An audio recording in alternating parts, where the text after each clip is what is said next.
Hello everyone, welcome back to my channel. இன்னைக்கு நம்ம சேனல்ல வந்து எண்ணெய் கத்திரிக்காய் ரெசிபி பார்க்க போறோம். எண்ணெய் கத்திரிக்காய் வந்து செம டேஸ்டியான ஒரு டிஷ் அப்படின்னு சொல்லலாம்.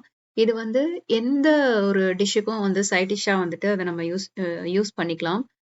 நீங்க இப்போ பிரியாணிக்கு வந்து சைட்ல வச்சு சாப்பிட்டாலும் இது நல்லா இருக்கும். வெறுமனே வந்து சாதத்துல போட்டு சாப்பிட்டாலும் நல்லா இருக்கும்.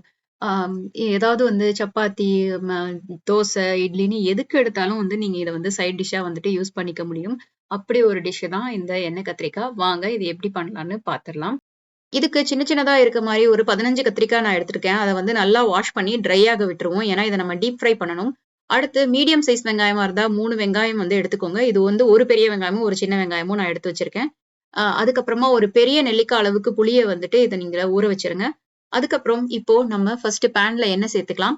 சில பொருட்கள வறுத்து அரைக்கணும் நம்ப.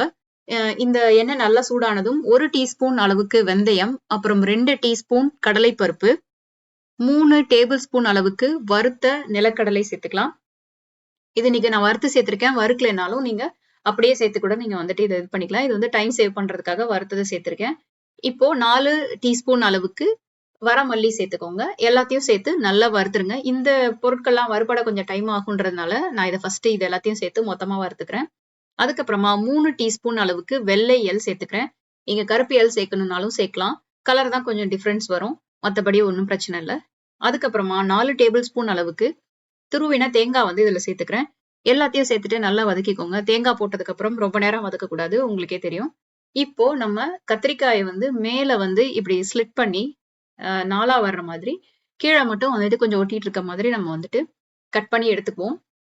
இந்த ரெசிபிக்கு யூசுவலா பார்த்தீங்கன்னா, கத்திரிக்காய ரொம்ப எண்ணெயில போட்டு அப்படியே டீப் ஃப்ரை பண்ணி எடுக்க சொல்றாங்க. நான் இன்னைக்கு கொஞ்சம் ஷாலோ ஃப்ரை மாரி தான் பண்ணியிருக்கேன். ஆனா இது ஒரு 20லருந்து 25 நிமிஷம் நான் இது மாரி பண்ணிட்டு இருந்தேன். என் வீட்ல வந்த கத்திரிக்காய் வச்சு நான் ஃபர்ஸ்ட் ஒரு தடவ இத செஞ்சு பார்த்தேன். அப்போ வந்து கத்திரிக்காய் நல்லா சின்ன சின்னதா இருந்தது. அதுவும் ரூம் டெம்பரேச்சர்ல இருந்தனால எனக்கு வதங்காம இருக்கிற பிரச்சனை எல்லாம் வரல. அதனால நீங்க கத்திரிக்காய் வந்து கொஞ்சம் ரூம் டெம்பரேச்சர்ல இருக்கிற மாதிரி பார்த்துக்கோங்க. சின்ன சின்ன கத்திரிக்காயா இருக்கிற மாதிரி பார்த்துக்கோங்க. நான் கடையில வாங்குன கத்திரிக்காய் வந்துட்டு ரொம்ப பெருசு பெருசாவும் இருந்தது. அதே சமயம் வந்துட்டு ஃப்ரிட்ஜ்ல இருந்து எடுத்தனாலயோ என்னவோ தெரியல. இந்த முழுசா போடும்போது கத்திரிக்காய் வறுபடாம போறதுக்கு நெறைய சான்சஸ் இருக்கு. அது மட்டும் தான் சொதப்பும். இது பாருங்க நான் முன்னாடி பண்ணது. இதுல கத்திரிக்காய் எவ்வளோ வதங்கியிருக்கு அப்படின்னு. ஆம், இந்த கடையில வாங்குன கத்திரிக்காய் வந்து இந்த அளவுக்கு எனக்கு வதங்கல. சோ அந்த ஒரு சின்ன விஷயம் ஞாபகம் வச்சுக்கோங்க. சோ பாருங்க இப்ப இவ்ளோ வதங்கி இருக்கு. இந்த இத வந்து தனியா எடுத்து வச்சுட்டு, நம்ம வந்து புளிய நல்லா கரைச்சு, அ சாறு மட்டும் எடுத்து வச்சுக்குவோம். இப்போ தாளிக்க ஆரம்பிச்சிடலாம். பேன்ல எண்ணெய் சேர்த்து, கடுகு, வெந்தயம் 2ம் சேர்த்துட்டு, கருவேப்பிலை போட்டுக்கலாம். கொஞ்சமா வரமிளகாய் சேர்த்துட்டு, ஃபர்ஸ்ட்டு 10 பல் பூண்டு சேர்த்துக்கோங்க. பூண்ட போட்டு பூண்டு வந்து நல்லா வதங்கணும். பூண்டு சாஃப்ட் ஆகுற அளவுக்கு வதங்கிட்டு, அதுக்கப்புறமா கொஞ்சமா வந்து பெருங்காயத்தூள் சேர்த்து, அதையும் நல்லா வதக்கி விட்டுருங்க. அதுக்கப்புறமா 2 மீடியம் சைஸ் வெங்காயத்த வந்து நல்லா பொடி பொடியா நறுக்கி வச்சிருக்கேன். அதையும் நம்ம வந்து சேர்த்துக்கலாம். இப்போ இந்த வெங்காயத்த நல்லா சேர்த்துருங்க. சேர்த்துட்டு இது வதங்கறதுக்குள்ள நல்ல பெரிய தக்காளியா இருந்தா 2 தக்காளி, இல்லன்னா மீடியம் சைஸ் தக்காளினா 3 தக்காளி எடுத்து, அத அரைச்சு பேஸ்ட் ஆக்கி எடுத்துட்டு வந்துருங்க. இப்போ வதங்குன வெங்காயத்துல இந்த தக்காளி பேஸ்ட்ட சேர்த்து நல்லா வந்து வதக்கி விட்டுறலாம். இப்போ இந்த தக்காளி நல்லா சுண்டி, நல்லா வதங்கி வரும். அந்த மாதிரி டைம்ல 1/2 டீஸ்பூன் மஞ்சள் தூள், 2 டீஸ்பூன் அளவுக்கு மிளகாய் தூள், அப்புறம் 2 டீஸ்பூன் காஷ்மீரி மிளகாய் தூள் சேர்த்துக்கோங்க. அது வந்து கலருக்காக. காரம் பொறுத்து நீங்க மிளகாய் தூள வந்து அட்ஜஸ்ட் பண்ணிக்கலாம். அதுக்கப்புறமா மல்லித்தூள் வந்துட்டு 1 டீஸ்பூன்.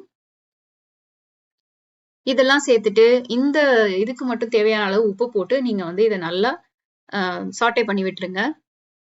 இப்போ நீங்க இந்த தூள் வந்து உப்பெல்லாம் போட்டு ரொம்ப நேரம் வதக்க வதக்க வந்து அதுல உள்ள அந்த பச்சை வாசனை எல்லாம் மாறும். அந்த பச்சை வாசனை எல்லாம் மாறி இப்ப கொஞ்சம் எண்ணெய் பிரிஞ்சு வர டைம்ல ஃபர்ஸ்ட் வதக்கி அரைச்சு வச்சோம் இல்லையா? அந்த பேஸ்ட் தேங்காய் எல்லாம் போட்டு அத வந்து இப்ப நம்ம நல்லா ஸ்மூத்தான பேஸ்ட்டா அத நம்ம இதுல சேர்த்துக்கலாம். சேர்த்துட்டு இதையும் நல்லா வந்துட்டு மிக்ஸ் பண்ணி நல்லா வந்துட்டு வேக விடுங்க.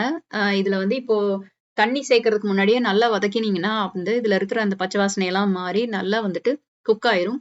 அதுக்கப்புறமா இப்போ வந்து நம்ம ஆ புளி கரைசல் எடுத்து வச்சிருக்கோம் இல்லையா? அதையும் இதுல சேர்த்துக்கலாம். சேர்த்துட்டு அதையும் நல்லா குக் பண்ணுங்க.